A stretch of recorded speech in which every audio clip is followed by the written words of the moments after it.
Welcome back to part 2. In this presentation, we focus on what the government does every day and how it is organized.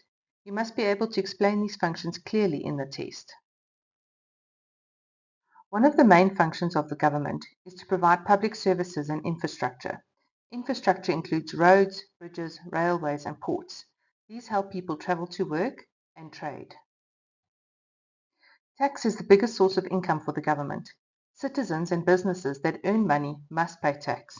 Government uses this money to pay for services such as hospitals, schools, and police. The national budget is a financial plan. It shows how much money government expects to receive and how it plans to spend that money on different services and departments. The government makes laws to control behavior in society. The police help enforce these laws to make sure people obey them. This helps keep the community safe. The government protects citizens from internal threats such as crime and lawlessness, and external threats such as attacks from other countries. This is done through the police and the National Defence Force. Government works to create jobs by supporting businesses and building infrastructure. When more people work, more tax is collected, which helps the government provide better services. The government's power is divided into 3 branches to prevent one group from having too much power. Each branch has its own role, but they work together. The legislative branch makes laws.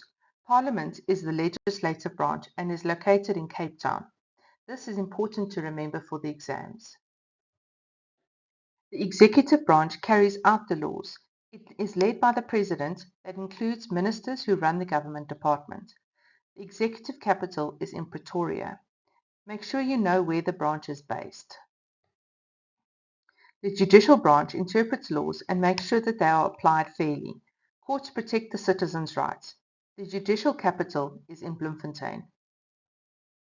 Now you know a bit more about the detail about our government in South Africa. Come back later and watch the 3rd episode of this topic.